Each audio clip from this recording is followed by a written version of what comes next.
एक सखा ने जाकर के ठाकुर जी को संकेत किया, लाला श्री जी पधारी हैं।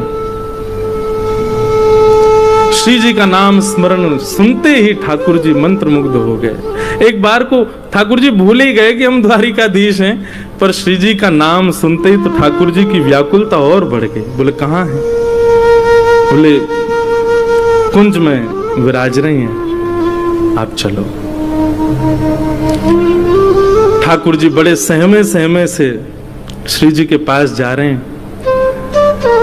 जैसे ही ठाकुर जी ब्रजवासियों के शिविर में प्रवेश करते हैं, किशोरी जी बैठी हैं। किशोरी जब से ब्रज छोड़ के ठाकुर जी गए ना, तब से एकांत में रहती हैं, बस अष्ट सखियों के मध्य में रहती हैं, बहुत कम वार्ता करती हैं।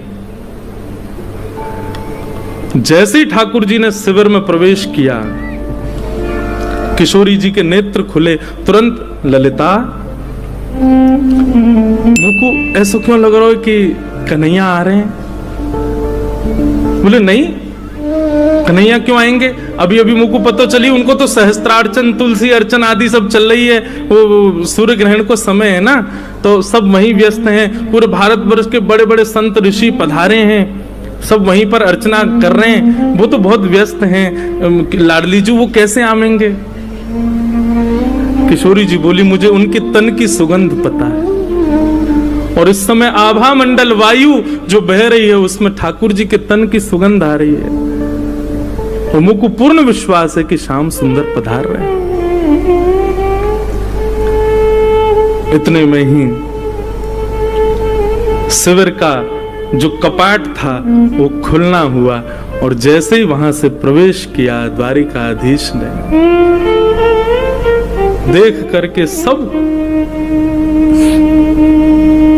सखियां भाव विह्वल हो गई।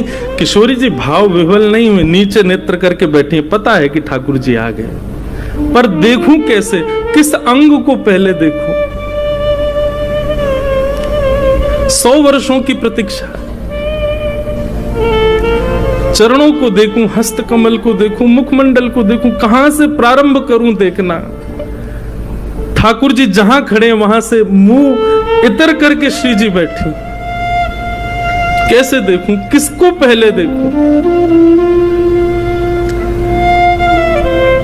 ललिता विशाखा को थोड़ी सुध आई, श्री जी के बगल में स्थान था, वहां आसन ठाकुर जी का पधराया, इत्र का छिड़काव किया, गुलाब जल बिछाए।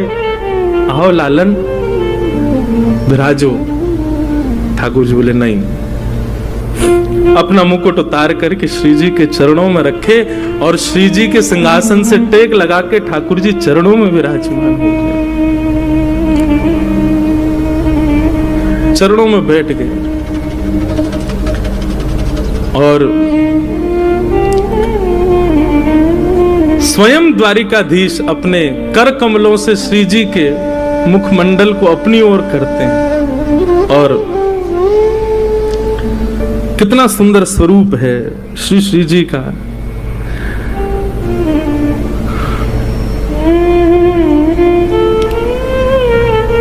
स्वामी श्री हरदास जी महाराज का एक पद है बंधु, ठाकुर जी क्या कहते हैं श्री जी को देख करके?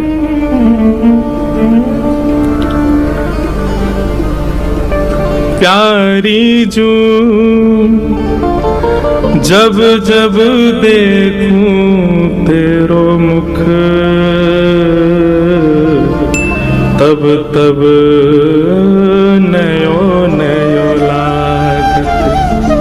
हे श्यामा जी, वैसे तो आप निरंतर द्वारिका में भी हम रहें तो हमारे चित्त में रहते हैं, पर निरंतर आपके हर बार के रूप की वर्णन कहा करूं? हर बार एक नयो रूप से दिखे आप में।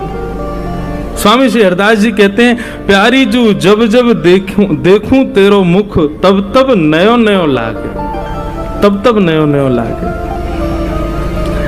ऐसे भ्रम होत में काहू, देख न री दुति को दुति लेखन न कागत। ऐसा लगे आपको देखकर कि शायद पहले मैंने कभी देखो ही ना, ये तो कोई नयो रूप है। रूप तो वही है, लेकिन वाकई कांति ऐसी अद्भुत है जाए कि हर बार ऐसा लगे कि मैंने कोई नयो रूप देखो। आपके अरूप की बलैया। कोटि चंद्र ते कहां दुराऊं, री नए नए रागत। श्री हरिदास के स्वामी श्यामा, कहत काम की साथी। न होई तुष्टि रही निस दिन जागत।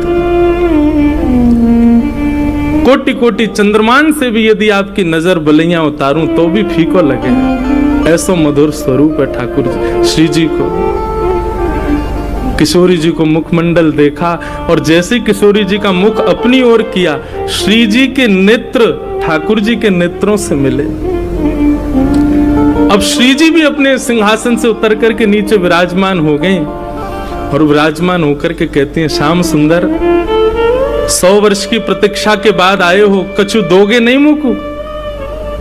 ठाकुर जी बोले, जो मांगोगे सो देंगे, आप आज्ञा करो एक बार, कहा चाहिए? बोले, जादिन आप ब्रज छोड़ करके गए, हमसे एक वचन लेकर के गए कि हे श्यामाजू, एक अश्रु बिंदु भी यदि पृथ्वी पर गिरा तो मैं अपनी लीला उसी समय संवरित करके प्रस्थान कर जाऊंगा। यदि आप चाहती हैं कि आगे की लीला संवरण हो, आगे की लीला व्यवस्थित चले, तो आप मुझे वचन दीजिए कि एक अश्रु बिंदु भी आपके नेत्रों से नीचे पृथ्वी पर गिरना नहीं चाहिए। प्रलय आ जाएगा, पृथ्वी रसातल में चली जाएगी। आपके वह वचन को निर्वहन करते भई आज 100 वर्ष है गए, एक अश्रु बिंदु भी मेरे नेत्रन से नहीं आई है। मैं आपसे यही मांगना चाहूंगा, आज मुझ को आज्ञा दे दो। वो जो हृदय में सागर, वो जो हृदय में तालाब नदी बन चुका है और नदी के भाव से अब सागर बन चुका है, वाकु अब यहां से प्रस्थान करन दो। मुझ को रोवे को वरदान दे दो, मैं थोड़ा रोना चाहूंगा। 100 वर्षन से 2 कार्य श्री जी ने नहीं किए, एक तो सोई नहीं है, दूसरी नेत्रों से एक अश्रु बिंदु भी प्रकट नहीं किया है। और आज ठाकुर जी के उस मधुर रूप को देख करके श्री जी कहती हैं, आप आज्ञा करो।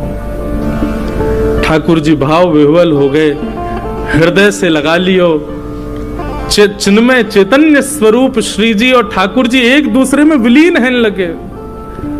सब सखियां रूप को देख करके आनंदित हैं लगी। ठाकुर जी के द्वारिका रूप, द्वारिकाधीश रूप से वह रूप को धुला करके अब वृंदावन चंद के रूप में उनको तैयार करने लगी। टेढ़ो पाग, टेढ़ो से मुकुट सिर पर धारण करायो, कारी कमरी पहनाइए, हाथन में शंख चक्र गदा पद्म थे, 2 भुजा वाले ठाकुर जी है गए। कर में मुरली पधरा दे, ठाकुर जी की कारी कामर डाल करके चंदन को इत्र लगायो, ठाकुर जी की मधुर पत्रावली को श्रृंगार करके श्री जी के बगल में बैठा दिए। द्वारिकाधीश साक्षात कृष्ण रूप दिख रहे हैं। सब सखियां सहचरियां इस रूप को देख करके कह रही हैं, लाला 100 वर्ष पहले के रूप को देख करके आज तक जीवित रही, अब आज यार युगल रूप को देख के आगामी 100 वर्ष तक तुम ना भी दिखोगे तो भी रह लेंगे, बस आज दिख गए यही बहुत है।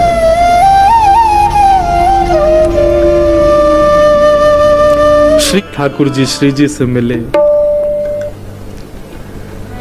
सब सखियों ने ठाकुर जी का ब्रज नंदन के रूप में श्रृंगार किया और श्रृंगार करके श्री जी के बगल में बैठाए और बैठा करके खूब नेत्रन से निहारो। और बंधुओं, अब यहां ब्रज द्वारिका मिलन महोत्सव में निभृत निकुंज का रास हुआ। 100 वर्ष के पश्चात द्वारिकाधीश रास कर रहे। केवल अष्ट सखियां हैं, किशोरी जी हैं और श्याम सुंदर है। रास बिहार हुआ। रास बिहार के पश्चात श्री जी ने अब आज्ञा, ठाकुर जी ने आज्ञा मांगी, हे लाडली जो, अब बस कछु दिना की प्रतीक्षा और है। वैसे तो मैं नंदन रूप से नित्य वृंदावन में विराजमान हूं, पर कछु दिना की प्रतीक्षा के पश्चात ये लीला पूर्ण होएगी और हम और आप पुनः अपनी कुंज में प्रवेश करेंगे और सदा सर्वदा के लिए ये रास अनवरत वृंदावन में चलता रहेगा। और श्री जी बोली, फिर से समय देके जा रहे हो आप? पहले परसों को समय देके गए, और या बार तो आप, पिछली बार तो चलो परसों के भरोसे हम रह लें, इस बार तो आपने परसों भी नहीं कहा है। ठाकुर जी चरणन में गिर गए, बोलो मुझको क्षमा कर दो, ये लीला करना बहुत आवश्यक है।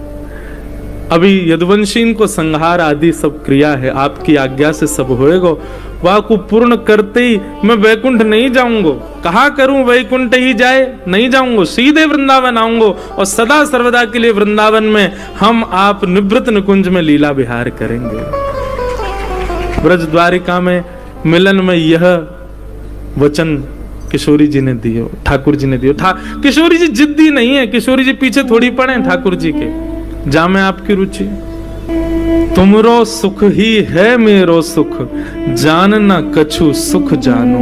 आप जिसमें सुखी वही मेरो सुख है, और मेरे लिए अन्य कोई मेरे द्वारा निर्मित कोई सुख नहीं है लाल जी।